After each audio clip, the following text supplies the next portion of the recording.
Hi, my name is Tamara, and you are watching Things Even a Monkey Should Know. Hello, hello! Thank you so much for joining me again today. As you know, if you've watched some of my other videos, I'm not a professional anything except artist, but I have figured out there are a number of things around the house and out in the yard and on my cars that I can do myself and often save myself time, money, and aggravation. So I hope you have saved at least one of those things now too, if not all. Today, we're doing the next installment on the reupholstering job of the sad, saggy dining room chairs that we had. We are following chair number 4, and today we are making a pattern off the seat of the chair, and we're choosing our foam that we're going to put on the chair and cutting it down to size and shape. So let's get started.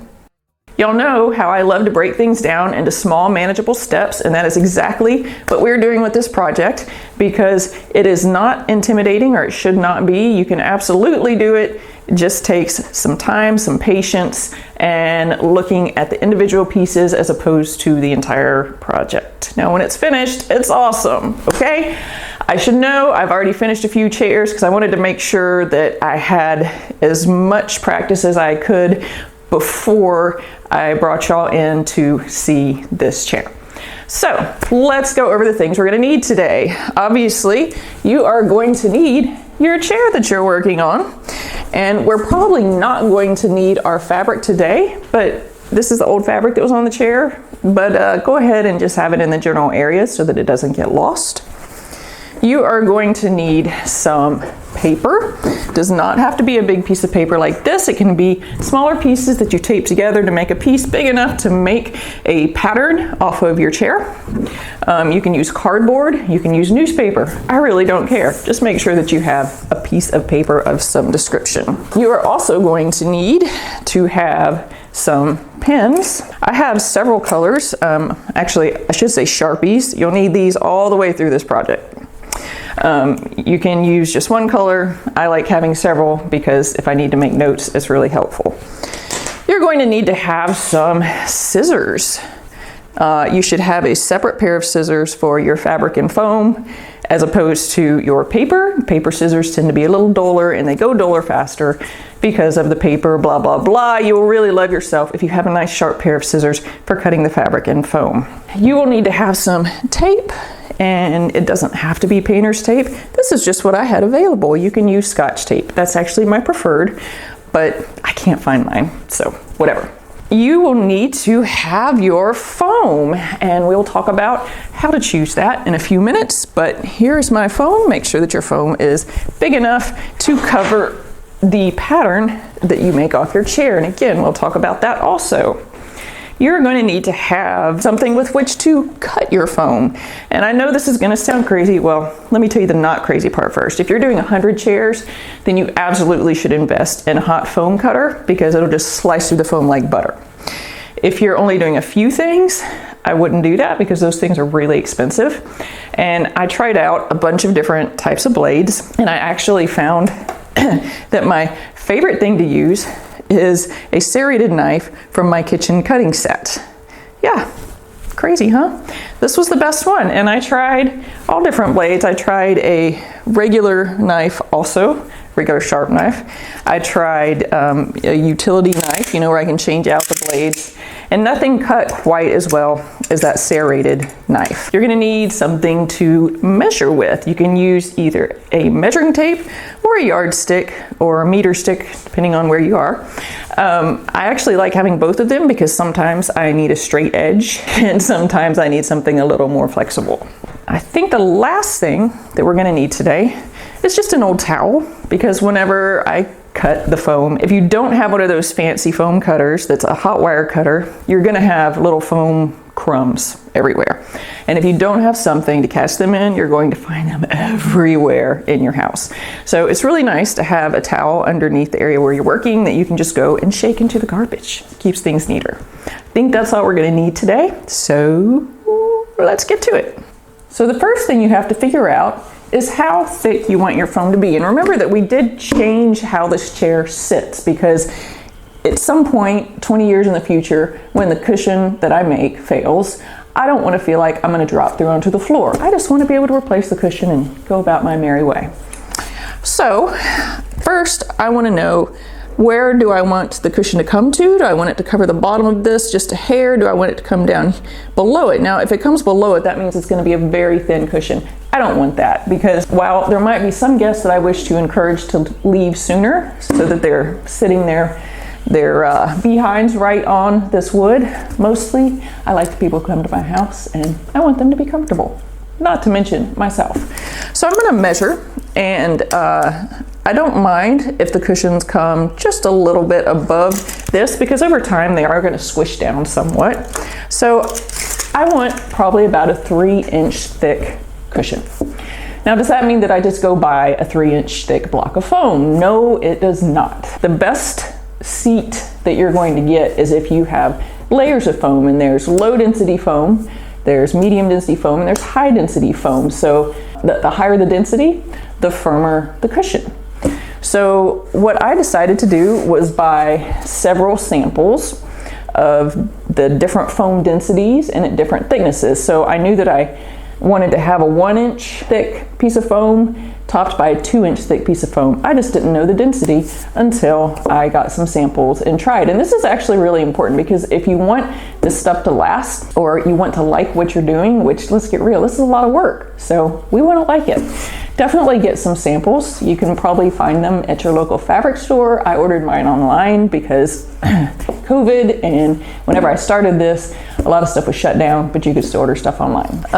What I wound up getting was a high density 1-inch thick piece of foam for the bottom layer, and a medium density 2-inch thick piece of foam for the top layer. So you have this very nice soft seat that you sink into, but you don't bottom out on this hard wood, because that high density foam keeps your cheeks from going all the way down. That's how I chose it. Again, you should definitely get some samples and see what you like the best. Once we've decided what foam we want to make sure that we get pieces that are appropriately sized. So we need at least 17.5 inches deep on the foam by 21 inches wide. So when you go foam shopping, make sure that you get pieces big enough that you can have one solid piece per area that you are reupholstering, because you don't want to be piecing together like 3 pieces here, because you will feel those when you sit down and they'll get weird over time. So since I needed a 17.5-inch deep piece of foam by 22 inches wide, I think this foam sheet is actually 24 inches wide. I went ahead and measured out 18 inches just to give myself a little bit of wiggle room here. And I'm just going to go ahead and mark it. You can definitely use Sharpie markers safely on foam. And then with this thinner foam, I'm actually going to use scissors to cut this. Well, and also since I'm doing a straight line. Here's my new scissors.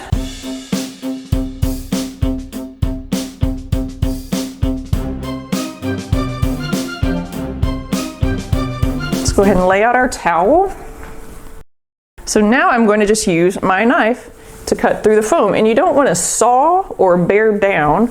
You just want to drag your knife across your line and let the knife do all the work. That's why you have it. See how it's already making some headway down into that piece of foam. It doesn't take much, just a little bit of pressure.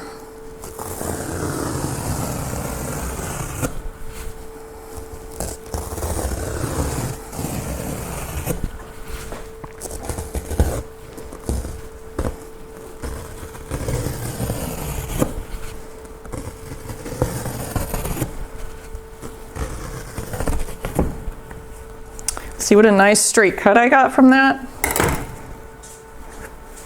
Now we have these little foam crumbs here. I'm just going to go ahead and pull them off of this piece so that I can go dump them in the trash in a minute. The next thing that we want to do is we want to make our pattern for our chair. We're going to put it on a flat surface where we can turn the chair upside down on it. Now if your chair is too big to do this, or you don't have a flat surface, you can always bend this around your chair. I'll show you in a minute. One thing you're going to need to do is make the decision whether you want your cushion to go back all the way to the back of the chair, or do you want it to stop right here where the supports of the chair stop. I want mine to go all the way back here because just for aesthetic reasons, for the shape of the cushion. Because of that, I'm going to go ahead and hang my paper off of my edge just a little bit. And I'm going to fold it just so it doesn't come popping back up. And then I'm going to turn my chair over like this. So you understand, if you didn't have a big full piece of paper like this, you would go ahead and tape together enough pieces to meet the size of your chair. Now I'm going to take a pen and I'm just going to trace all around the outside edge of this chair. And I'm going to leave these little flaps here in just a minute. And then we're just going to cut this out.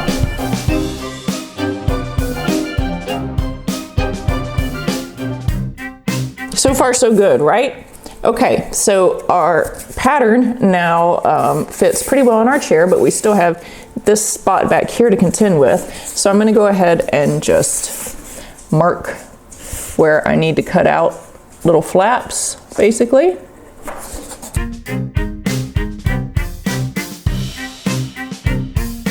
And then since I find out that I got this just a little too long back here, I'm gonna fold this back edge down and give myself a little crease, and then I'll just cut along this crease here. And that's what, if you cannot turn your chair upside down on your work surface or on a work surface, that is how I would recommend actually making the shape, is folding it along the edges and then creasing it and then cutting to the crease. Obviously the easiest way is to turn it upside down and trace it.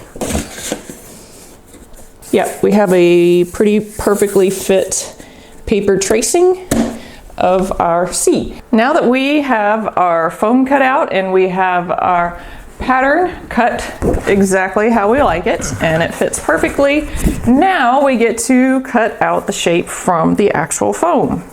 So this is where I think things really start to get fun.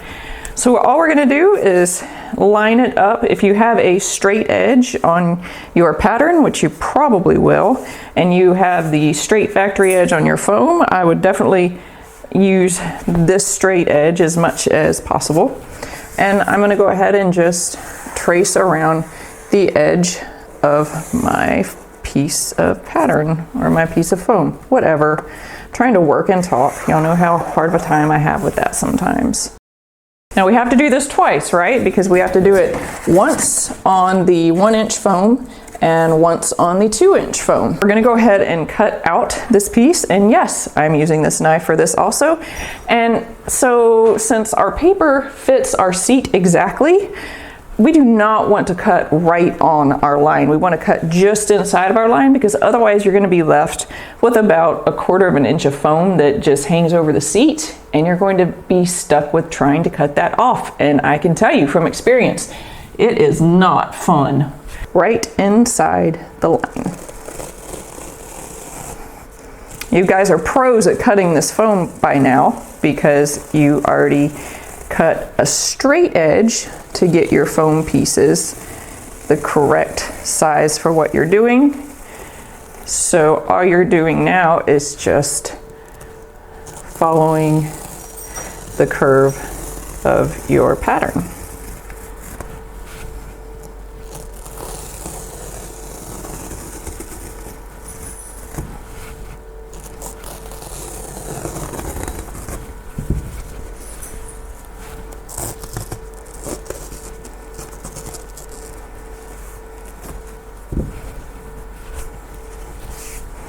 Now see these little bitsy pieces right here? I definitely want to use scissors on this. You're going to get a jagged edge if you use scissors down a long side for the most part. But it really makes getting those little pieces out much easier. And I left a little slice right there.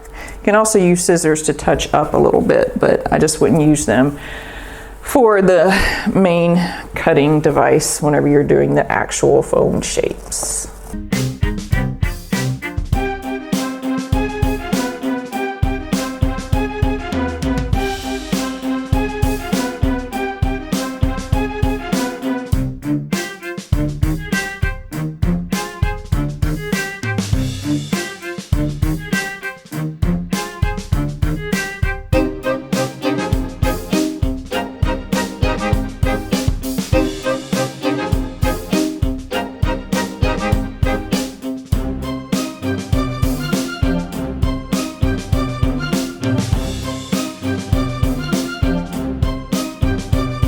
We want to make sure that our pieces of foam fit appropriately. See if there's anything we need to trim off. This is my 1 inch. It seems pretty good. And here is my 2 inch, which also seems to fit pretty well. Now remember that this piece here is going to actually go down behind this piece of foam just a little bit. So I need to actually cut out a notch for this. And I've been, honestly, I mean, you definitely could or maybe should measure. I have been measuring by where the writing is on my Sharpie. And then I'm just cutting, I'm cutting a notch out here to the depth of what these two pieces here are.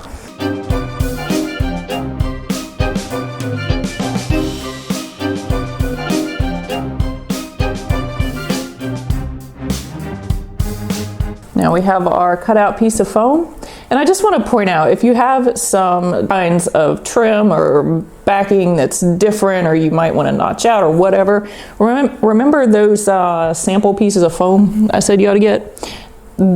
Using those is a really good way to figure out how you want to do this configuration, because originally I thought it was really going to bother me to have this go down behind the cushion a little bit, but actually with the finished product it really doesn't. It winds up looking pretty decent. So that's something to play with and to consider to make sure that you get all the shapes just like you want them. Now, isn't this exciting? We have the shape of our cushion cut out. We can actually sit on it, so we have a really good idea of how it's going to feel, even if it's not covered in any fabric yet. That is something that we are going to start the process of next week. It's going to be fun. I'm so excited that we're making such great progress. Thank you so much for joining me again today and for working on this project with me. If you haven't subscribed to the channel already, please go ahead and do that now. And if you liked what you saw, share it. And even if you didn't like what you saw, share it anyway. Thank you. Look forward to seeing you again soon.